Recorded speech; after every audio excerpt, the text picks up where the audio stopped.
Hello, how you doing? It's Phil Thatch, and today I'm going to be checking out a lens from a company called Brightin Star. And Brightin Star is a company that's been around a while, and they make lots and lots of lenses. I've never tried one myself, but they make lots of lenses, even some f/0.95 lenses. But this particular lens is a 50 millimeter f1.4. And this lens is autofocus. And from what I understand, it's the very first autofocus lens that Brightin Star has ever made. So that's really cool. I started checking out these lenses at just the right time. And it's for Sony APS-C cameras, like my A6700. So I'm pretty excited to check it out. 50 millimeters, f1.4, that's a nice fast lens. And on the APS-C camera, that'll give me a 75 millimeter field of view, equivalent to full frame. The box, as I showed you the lid of, is very pretty, and when you open it up, inside it is just really nicely padded. Look at all that padding in there. It's super squishy. But you don't care about the box. Let's take a look at the lens. So here's the lens. It's a good looking lens. Feels like all metal construction. I like the orange Brightin Star logo and the white 50 logo on it. This lens hood, it has the push button, like I would expect on a really premium lens, has the push button release.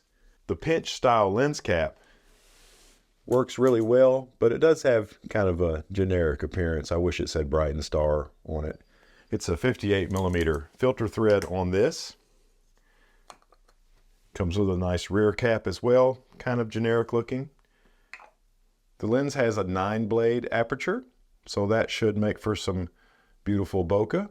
We'll check that out a little later in the video. The lens mount is metal construction, but it has kind of a black chrome appearance to it instead of a bright chrome, kind of a black chrome appearance, which it's not something that you'll see except for when you're installing it on the camera, but I do think it is attractive, and you should be able to see a USB-C port there for firmware updates if needed. So I'm going to pop it on my A6700 right now. Clicks right on. There's so much of the lens that's covered by this really smooth manual focus override ring that appears to be metal that I had to kind of reach down. I guess I could have done it from the end to turn the lens to put it on the camera, because when I held it to the most obvious place to hold on to it, the focus ring just turned. But that's good. You want the most obvious place to hold on to the lens to be the focus ring. And that's the only control on this lens. There's no buttons, there's no switches. The only control is the focus ring. It does not have an aperture ring, and that doesn't bother me at all.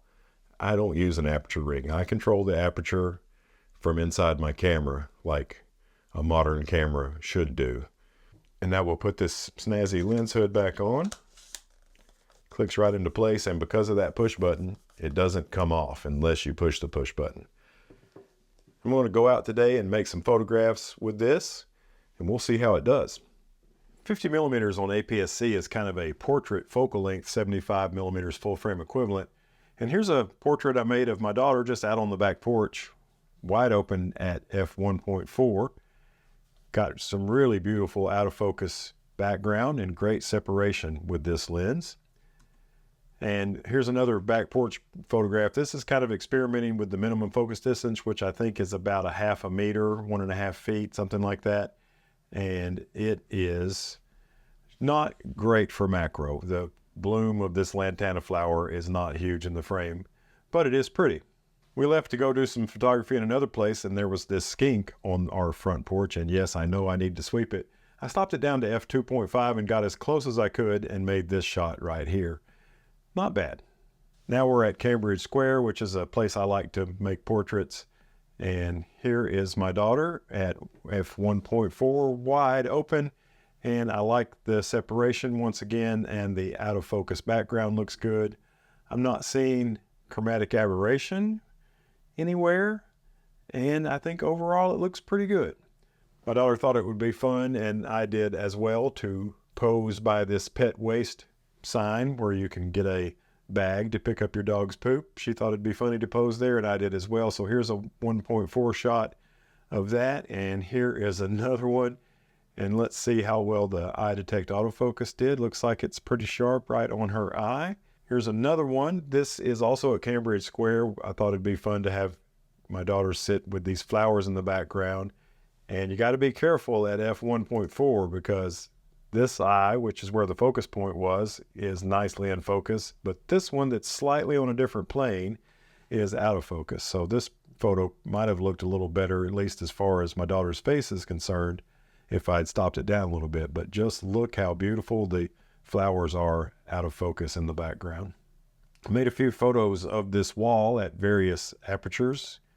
This first shot is wide open at f1.4, and it's sharp, but it could be sharper. Let's see what happens at f2. Here's f2, definitely a little sharper. There's 1.4 again, and here is f2, a little bit sharper. Next, we'll look at 2.8. There's f2, there's f2.8, a little bit sharper at 2.8. And now I think I stopped it down to f4. By f4, I think or I should say by f2.8, we're about as sharp as we can get because f4 doesn't look any sharper. And here is 5.6, looks about the same. Here's f8, about the same. Here's f11. Doesn't look like it's fallen off any. And I even shot at f16. It might be a little bit softer. There's f16 and there's f11. Now let's look at vignetting.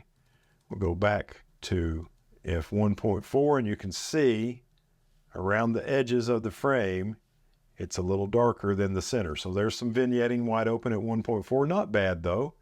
Here's f2. We'll see the corners brighten up a little bit. Now let's look at 2.8. Here it is right now. Corners brightened up again. And now here's f4. By now it looks pretty even across the frame. 5.6, f8, f11, and f16. So as far as vignetting is concerned, once you get to f4, it's pretty much gone. But I actually like the look. If I'm making a portrait of a vignette, it just looks natural and it puts more light on your subject. So I think a natural vignette like that looks good.